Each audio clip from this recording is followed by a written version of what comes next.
for a long time, Bitcoin was the fastest horse, really, that you could invest in. It was kind of the best performer. And the rise of AI companies has challenged that because there are other places to put capital. I think, Bitcoin in the 60+ thousand range is cheap. I don't necessarily have a bullish 3 or 6 month view. I'm not bearish on it in that time frame, but I can't really tell you what it's going to do in, say, a 3 to 6 month period. But looking back 5 years from now, I think that the 60s is an attractive, buying range. What is your 360 now analysis of Bitcoin's performance in the last year, and where do you see it headed? Well, the short answer is, Bitcoin has this volatile track record. It has higher highs and higher lows along the way, but it has these really big washouts. Historically, it's pretty correlated with liquidity. At least 83% of the time, it's correlated with kind of overall kind of macro liquidity. About 17% of the time, it's not. Right now, it's kind of in a period where it's not. In addition, for a long time, Bitcoin was the fastest horse, really, that you could invest in. It was kind of the best performer. And the rise of AI companies has challenged that because there are other places to put capital. That can give you a 10x return, or that have given investors a 10x return. And so people say, well, why would I hold Bitcoin when I can, hold a chip stock or something like that? And of course, the advantage of Bitcoin is that it gives you what a stock does not, which is that you can self-custody it like gold. And with advantages or disadvantages versus gold. Gold's obviously got the longer term track record. The challenge, of course, is that it's not as mobile. Without relying on custody. I use the example that I live part of the year in the U.S. I live part of the year in Egypt. If I have self-custodial gold, there's going to be a time where I travel and it's out of my personal possession at that point. Whereas you can set up Bitcoin in a multi-signature way so that if you travel the world, you still have ways to access self-custodial value that you can send around.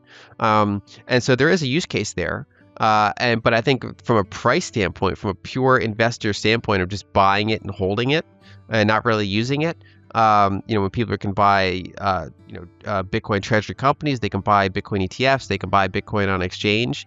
They're comparing that price action to AI, and I think the rise of AI is kind of sucking a lot of the attention out of it. Now, eventually, when that stops rising, like we talked before, when that kind of just say trend sideways for a period of time, and Bitcoin is washed out, I think it can reattract some of that capital.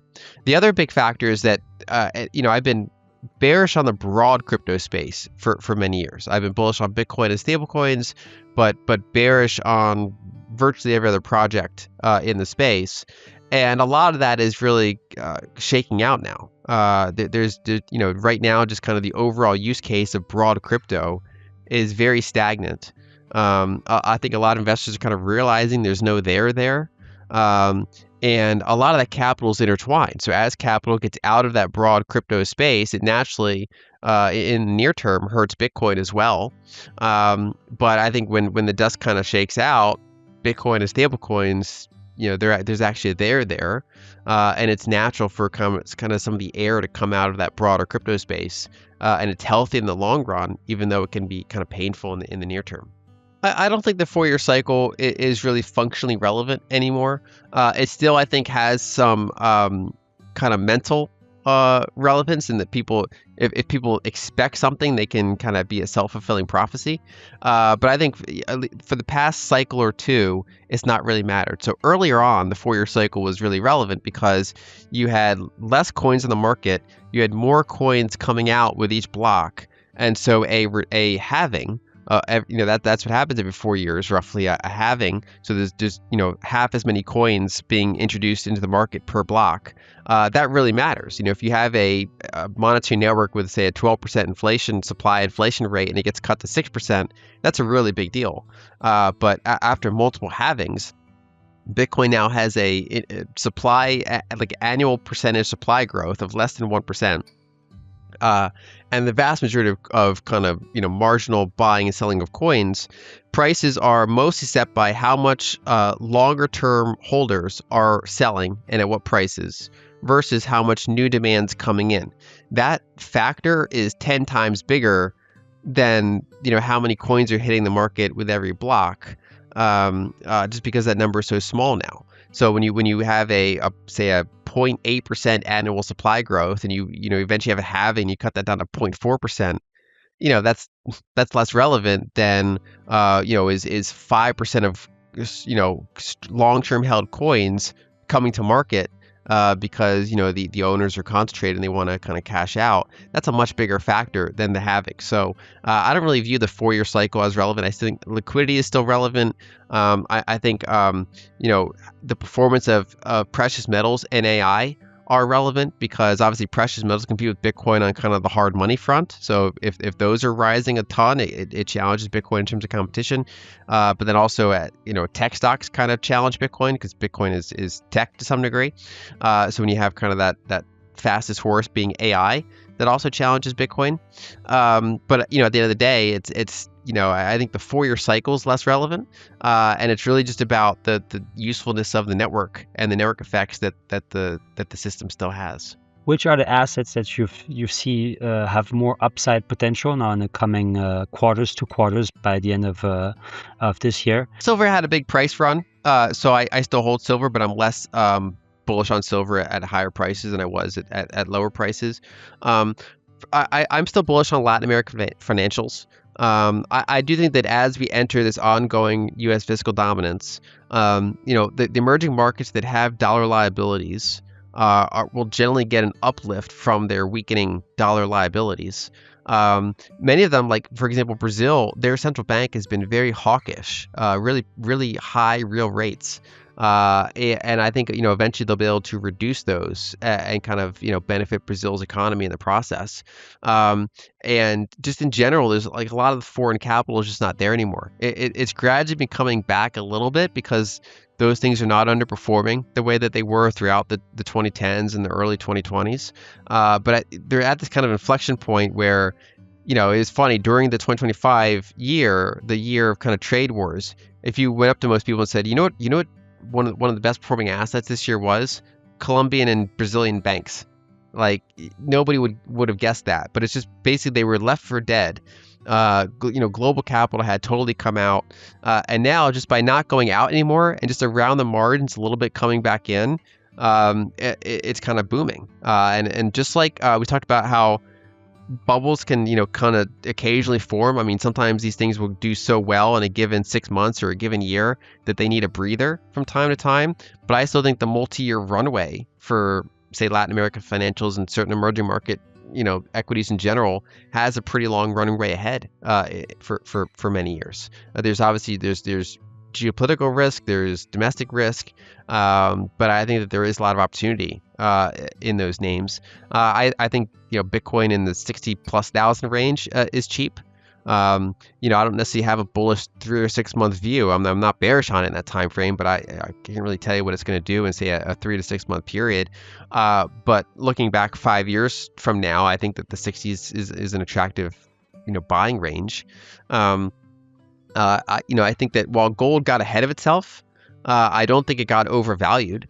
So gold's in a consolidation. I think eventually it probably consolidates for quite a while, but then breaks up rather than down. I'm still bullish on energy companies in general. Even again, I mean, if you get an announcement tomorrow, hey, the Straits open, we have total peace in the Middle East, and energy flows again, then sure, energy stocks probably don't have a great year.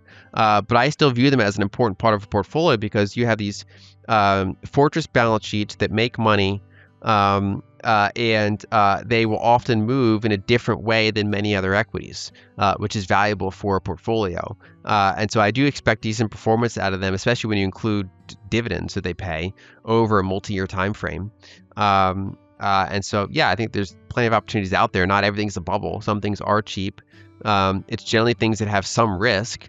But when you have a handful of pockets of those, I mean, if 3 out of 5 or 4 out of 5 work out, and 1 or 2 out of 5 don't work out, you've at least spread your risk out accordingly. Yeah, well, I mean, silver did tremendously over the past year, but because mining stocks and everything did so well, I'm less bullish going forward. It's not that I'm bearish. It's just that I view the asymmetry is gone, meaning that when silver was like $18 an ounce, but then even when it was in the high 20s or 30 an ounce, it's like there's not much downside really, but it's like it could easily triple, right? And that's the kind of numbers that we got. And when gold was under 2,000 an ounce, it's like I can't really like like there's not really any strong reason for why it could go lower meaningfully, but there's nothing stopping it from doubling or tripling. But as you get that doubling or tripling, or depending on which metal we're talking about, it's a little bit more of like it's less asymmetric. Like I wouldn't be shocked by a 30% drawdown in silver, nor would I be surprised by another 50% increase in silver. It's just that it's more of that kind of volatile trading range where I feel like I have less of a conviction on what it's going to do in a given, say, 3-year period. And same thing for mining stocks. Yeah, I generally, at the moment, I'm leaving those markets for others. I'm still a long-term holder of gold, silver, and platinum. But I'm less kind of viewing them as a trading opportunity per se. Hey, I am Maria with Daily Dose Crypto. Have you noticed that gold, silver, and Bitcoin have hit all-time highs recently? Is this a coincidence, or are smart investors onto something? The dollar is depreciating, inflation is eating up all of our cash, and the US national debt is through the roof, hitting new highs every day. That's why people are shifting to alternative assets like gold, silver, and Bitcoin. We at Daily Dose Crypto have partnered with iTrust Capital, your one-stop platform to buy and securely store 80+ digital assets, including Bitcoin, gold, and silver to hedge your future against debasement. With over 200,000 accounts, 15 billion in transactions, and 11,000 plus positive reviews, they're helping real investors build long-term wealth with their tax advantage, IRA, and PCA, which is a premium custody account that supports the highest level of custody and security in the space. They do this all with institutional-grade custody through partners like Fidelity Digital, Fireblocks, and Coinbase Prime, keeping your assets secure while you can trade 24/7. Fees are just 1% per transactions with no monthly or annual costs. Getting started is simple. Sign up for free and fund an IRA or PCA today. You'll receive a $100 bonus and start growing your assets the smart way. Click the link below to open your account now and begin your journey toward generational wealth. One is that a lot of times you'll see headlines like the Treasury seizes crypto, and people are like, look, they seized Bitcoin. And it's like, well, no, they said crypto. So a lot of times, I mean, that's kind of the risk of stable coins, is that especially stable coins can just be, they're a centralized issuer. So you can just go to the centralized issuer and say, hey, freeze these tokens. We've identified that these are held by Iran or North Korea or whatever, and they can be frozen. Bitcoin, while it, around the margins, it can be taken. I mean, if you find a way to get someone's private keys, if someone stores their private keys online, or you're able to enter their place and take them, you can seize Bitcoin. But much like seizing a nation's gold or an individual's gold, there's a cost of doing that, either war in terms of a country, or arrest or intrusion as far as an individual. And so without the private keys, you can't get someone's Bitcoin. And some of the headlines, I think, confuse that for some people that aren't kind of just well versed on how the cryptography works and how the system works. And there is a difference between how Bitcoin, potentially can be seized versus how stablecoins and certain other cryptos can be seized. There was some evidence that Iran did turn to Bitcoin payments. The question is, once they get the payments, what can they do with the Bitcoin? They can't just go on to Coinbase and say, hey, we're Iran. We want to go ahead and sell our Bitcoin for dollars. That's where that off ramp runs into issues. Now, Bitcoin is a global market, and it's not just like it's not like a stock where it might trade primarily on one exchange. Bitcoin is this decentralized thing that can trade on multiple exchanges. There are gradual ways that Iran can offload, their Bitcoin for other types of value, but there are frictions with it. Generally speaking, the bigger the network gets and the more trading hubs there are for it, the easier it gets to offload it, right? So the less kind of dollar-centric it becomes, it'd be easier for regimes like that to offload it. But at the current time, I mean, I think that they have to be mindful of size, that they can offload some, but they can't just, get any amount of Bitcoin that they can and then just turn around and get dollars or yuan or gold for it easily.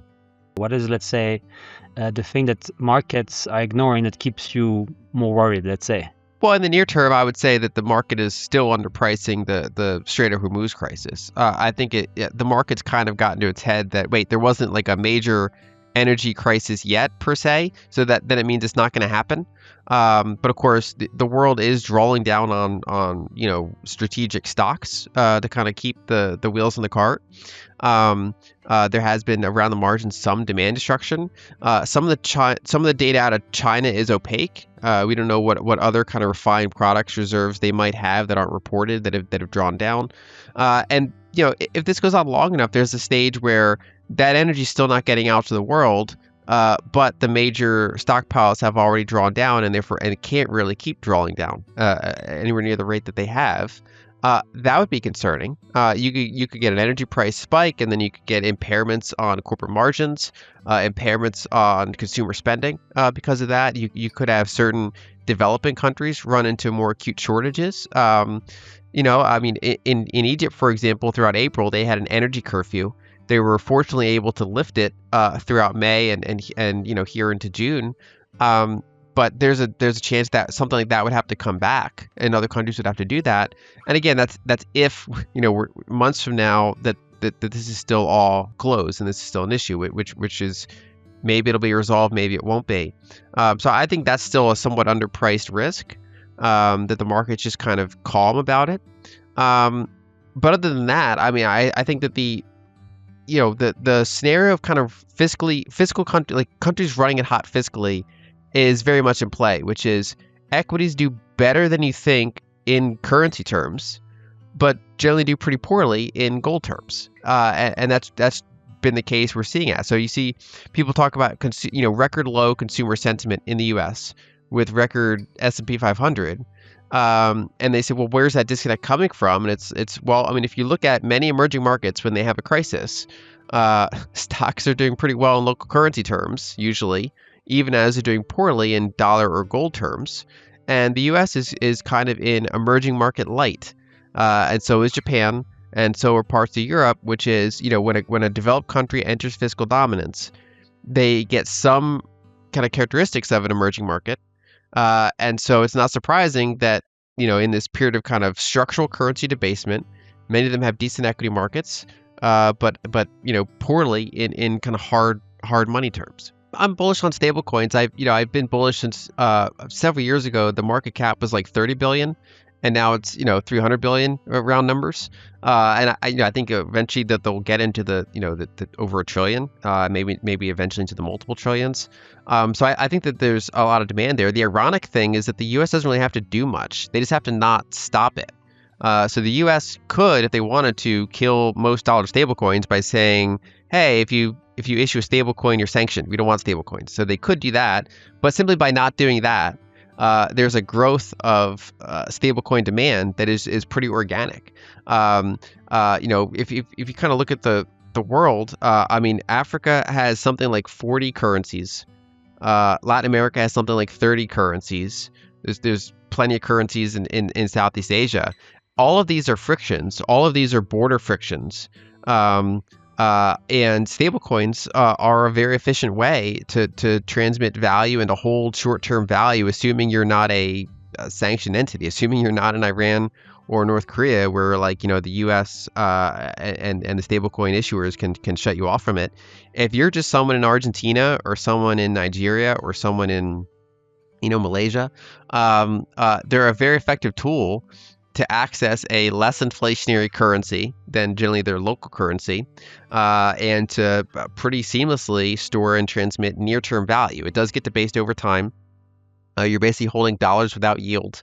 So you're holding something that the supply of it is growing by 7% a year, and you're not getting paid. The stablecoin issuer is getting paid. I think that, again, we have to keep numbers in mind. So if we go from, let's say, 300 billion in market cap to 1.3 trillion, so let's say we add a trillion in market cap, that'll take time. And that's 6 months of U.S. deficits. That's 6 months of Treasury issuance. So the sheer numbers of how many treasuries are out there, how many treasuries are going to continue coming to market versus stablecoin demand, it's a relevant factor, but it's not as though it's a magic fix for the fiscal dominance that the U.S. finds itself in. And the major cost is that people that choose to hold stablecoins for more than just working capital are getting debased. I mean, again, they're holding something that grows in supply by, dollars grow by 7% a year on average, and they're not getting paid a yield in the way that if they held treasuries directly. And of course, they're not holding something that's kind of dilution resistant like gold or Bitcoin or high quality equities or real estate. Switchover happened last year, where gold, overtook treasuries. The reason it's getting a little bit of renewed headlines is because the ECB says it. So when an official source says it, it gets kind of renewed interest among kind of the public that watches that. And I do think it's a really relevant trend because for a long time, gold was the primary reserve asset. Really starting from the treasuries and onward, the treasury became kind of the major kind of reserve asset. And it really kind of peaked in, say, the 2000s. You had kind of the UK infamously dumping some of its gold at the bottom. And so the combination of poor price performance of gold and just diminishing tonnage held by central banks while they were holding more and more treasuries, that was kind of the peak of treasuries versus gold. And really since then, especially since 2009, there's been this gradual shift back toward central banks are gradually increasing their tonnage of gold. And when you have combine that with price increases of gold, doing way, way better than treasuries, that combination of higher tonnage and price has made it so that gold is now a larger reserve asset than treasuries once again for the first time in quite a while. And I think that's a durable trend. I think it's going to continue to be the case, and I think over time it'll even grind higher and kind of reassert itself as a kind of a dominant reserve asset. As far as kind of reserve currency status, the tricky thing there is, although it's labeled reserve asset, it kind of refers to central bank reserves. There's really kind of four major functions of a reserve currency, at least as we kind of modern think of them. So one is as that reserve asset. Another one is that it serves as the most liquid trading pair for most currencies. So when you have over 100 currencies in the world, the number of combinations between any given currency, there's just countless combinations, and most of those are not liquid. So if you want to exchange Egyptian pounds for Korean won, there's not really a liquid market for that. And so what you generally do is you trade one currency for the dollar, and you trade the dollar for that other currency. So it kind of serves as the bridge for almost every other trading pair, except for a handful of others that might have liquidity. It's basically it's on one side of the transaction for 90% of exchange transactions. That's another really big use case. Another big one is cross-border funding. So if a company in Brazil wants to borrow money, they can sometimes borrow in their local currency, but many emerging markets, there's a limit to how much they can borrow in their own currency from, say, foreign investors. They might want just a sounder ledger, so they'll lend in dollars, and that's that kind of cross-border debt and that cross-border financing activity is another key function of the reserve currency status, and that's still with the dollar. That's not with gold. And then the fourth one would be unit of account. So energy contracts and just in general international contracts are often priced and defined in dollars as kind of just the most liquid shared ledger for international relations to happen in. And so all of that is a powerful intertwined network effect that I think is going to persist for quite a while. Even as gold starts, kind of reasserting itself as the kind of the primary, reserve asset again, something that stores its value better than the treasury, especially as we enter this ongoing fiscal dominance. You get more and more treasury debasement and dollar debasement, while gold is still pretty supply constrained. Of course, the other tricky thing is that the dollar, while it's not really kind of rising in prominence anymore, it is around the margins eating into the euro's market. So it's like the euro is underperforming the dollar in terms of kind of globalizing itself as an asset. And so you have on one hand gold taking market share from the dollar as a reserve holding, but the dollar is still kind of holding up because it's beating up like its weaker competition, which in this case is the euro. So I mean it depends on which factor you look at. All those different functions of the dollar that I mentioned, I think most of them are going to keep persisting for quite a while, even as the store of value function is increasingly gold. Look, you don't have time. Don't miss out this 2025 bull run. Educate yourself first ahead of the crowd. We have created the ultimate step-by-step crypto cheat guide that will guide you this bull run. Unlock the secrets of crypto and make smarter investments today. Now by clicking on the link below to get your exclusive copy just under $10.